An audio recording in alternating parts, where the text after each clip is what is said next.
when people are unfortunately talking about stuff that's happened with these school situations, right? They're conflating the numbers of the school situations with the amount of arms, trying to tiptoe. Pew pew sticks. Pew pew sticks that make up for most of our violent situations, right? Yeah. So all things considering, these are very relatively rare, you know. But let's look at the situation that just happened today. Justin, casualties reported at a mass pew pew at Appalachia High School in Winder, Georgia. So I thought they were talking about. For some reason, I thought Appalachian Mountains. Yeah. So I went instantly there. You know, the local hospital is reporting multiple patients. One person in custody. At the time of this release, one suspect is in custody. Casualties have been reported. However, details on the number or their conditions is not available at this time. I heard it was 2. You heard it was 2? 2 casualties, and then students 4 have reportedly wounded. been cleared to leave the high school building. Is there any news update on what this was, how this was motivated, what the situation was? Of course, this is going to be hijacked and used as an opportunity to talk about nonsensical, anti-constitutional attempts to take away people's legal right to carry. And it's sad that tends to happen. The 14-year-old boy, Coley Gray suspect, that's his name. Okay.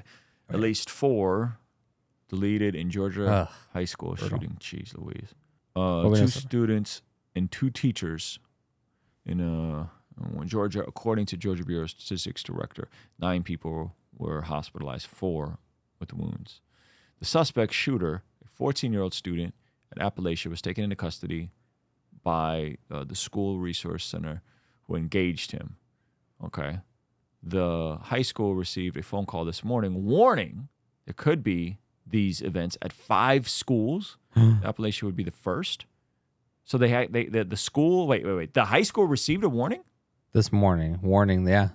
So how did if they got a warning, how did they? I hate to be this guy. There we go. But it seems like every time there's a situation like this is a massive bureaucratic, stupid breakdown. Yeah. How does he call, or someone calls and tells you? This could have been his parents. This could have been what is that law that they have where you can call a red flag law. A red flag law. This could have been a red flag situation telling you, hey, something bad's about to happen, and you still can't get your school locked down? Nah, they're trolling. Eesh. Man. Okay, watch as students are escorted. Law enforcement escorts students. Okay. I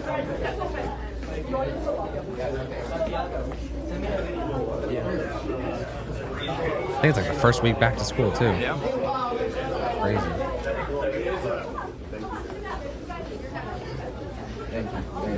Keep going.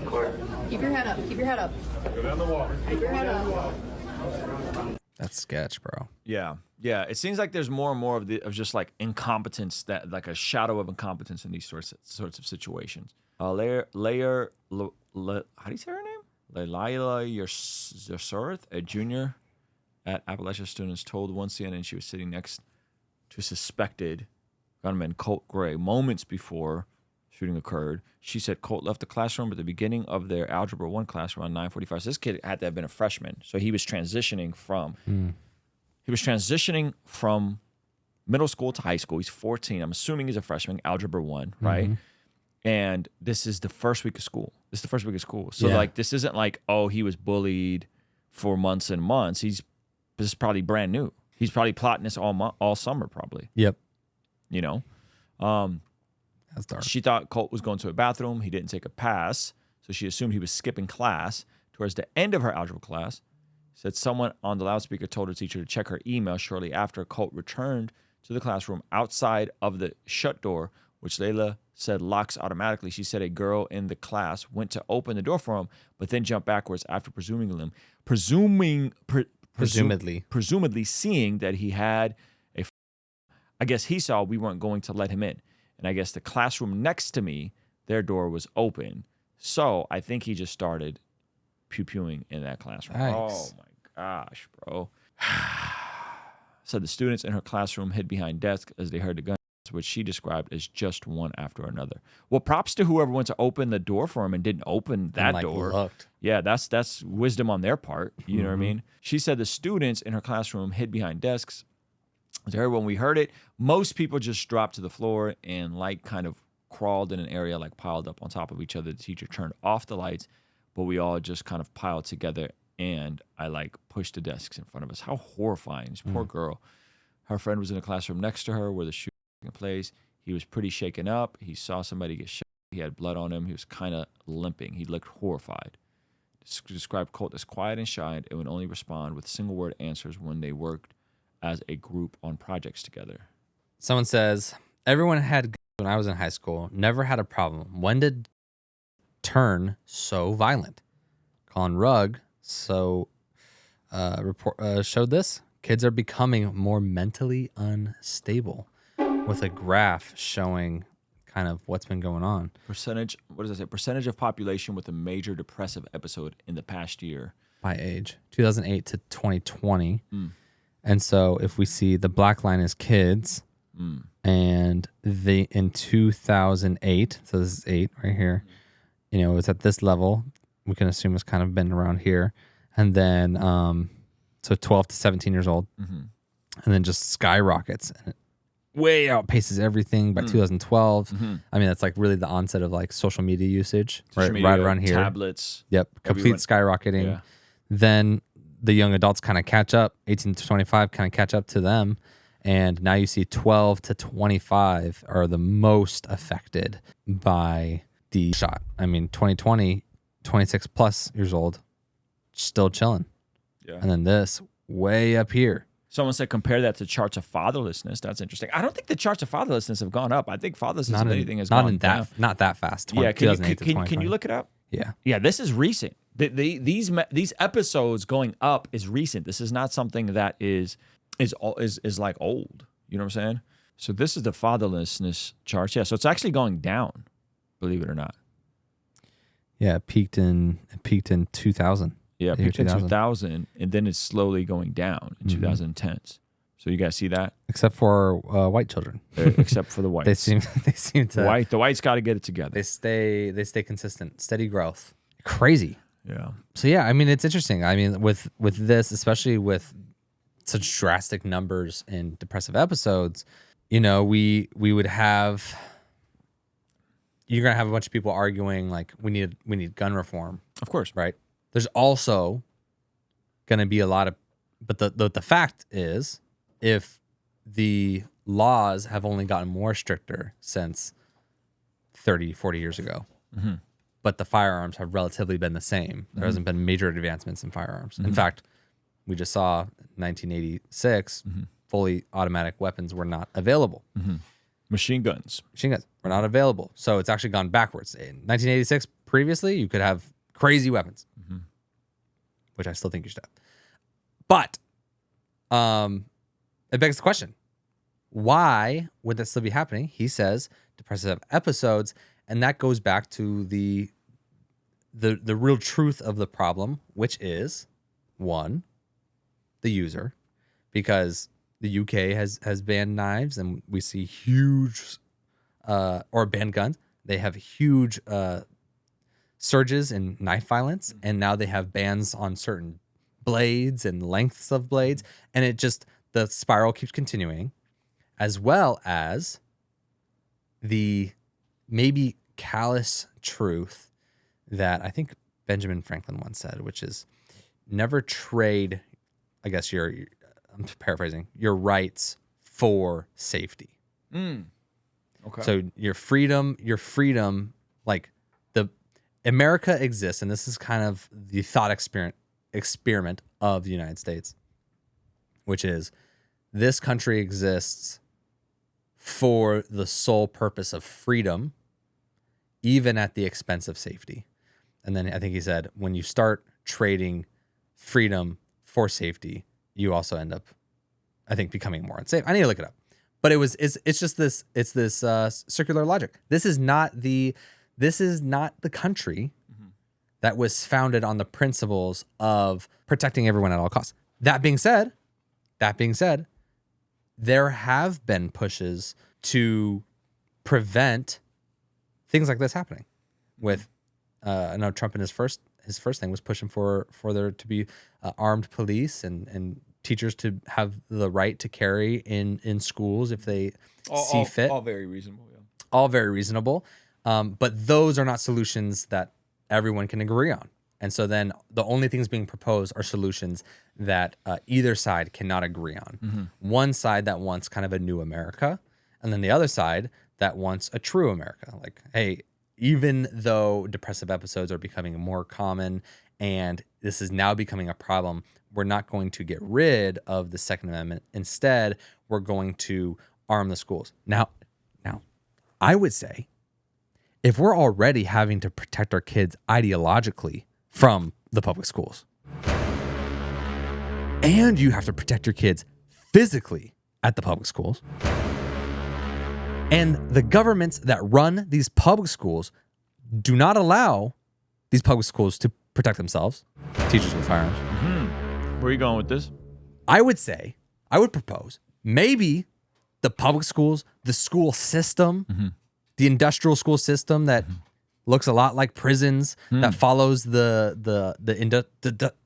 industrialization manufacturing kind of model of a 9 to 5. Yeah, make you a nice little worker. Nice little work breed. Maybe that it's time for that to go. It sounds like by the end of this thought experiment of schools is more, and you know, social media, all these other crazy things that we're dealing with, is that like, oh, this thing that's already isn't very effective and helpful is now becoming dangerous to the kids, ideologically and physically. And physically. Well, and you're statistically more likely to get abused in a public school than you are in a church. 13 times, I think. Yeah, something like it was at least 7. I remember it was crazy. So yeah, I think unfortunately, I think you have to have out of the box solutions, and sometimes it's not as linear as like we just need to ban the guns. It's like, no, let's reevaluate the whole system. And these kids, when parenting is outsourced to the government, parenting is sometimes also outsourced to the internet when they come back home. So you get kids that are chronically involved. You're cooking, bro, with the government via these teachers raising them and the ideologies, and then they get home and the parents are exhausted and they don't care. They don't really have a lot of values. They just send the kids off. Boom. And now these kids are chronically online. And that's either causing depression or radicalization in many different ways. Or both. Get radicalized, become nihilistic. You know what I'm saying? And these parents don't even know what's going on because they think it's as harmless as, oh, my kid has screen time and he goes to school. It's like, your kid doesn't have screen time and go to school. You don't know your child. You don't know your kid. And so I think the best way to know your kid is to have that homeschool, to have those co-op groups, to have the things where you're heavily involved because then you can actually influence them. Yeah. And additionally, if we're going to go a step further, school choice. Obviously, that is a luxury for a lot of people. Oh yeah, right. The homeschool situation. The homeschool. What if it wasn't a luxury? What if it was a choice that the government could fund you for? Okay. Hello. Yeah, they get that much. So my wife homeschools, and they do provide some resources. Yeah. But it's not buy curriculum. Yeah, some states are doing good at that. But they don't give you the funds and just be like, "Here's the funds." Yeah. You figure it out because they do give a public school. I want to say it's like $15,000 a year for a kid per kid. Yeah, they're not giving you that as a homeschool parent. And here's the thing: most families, if one parent was given $15,000 to teach their kid, they could afford to not.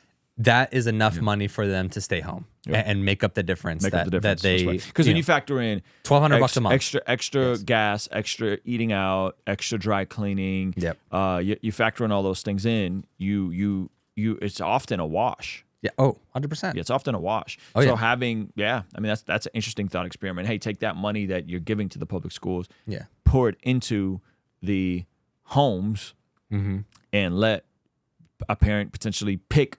Yeah, the choice to stay home. I think when both parents are working, right, it's because they can't live off of 40 or 50,000, but they can live off of 60, 65,000. but both parents go to work, they end up both making 40,000 and they're living off of 85,000, right? So a little bit more cushy. But they could practically live off that 15K, like, or that additional 15K. They could live off the 65 comfortably in a lot of places in the United States, and that would cover the cost. Now, obviously, if you're going to work, you're going to want to get as much money as possible. But if the state was like, here's 15, and then one parent's working full time, and you're pulling in 65K a year, like, usually that's enough to justify, like, oh, I'm gonna be home with my kids and take them to co-op groups, and we're gonna learn church history and school history and all these really important things.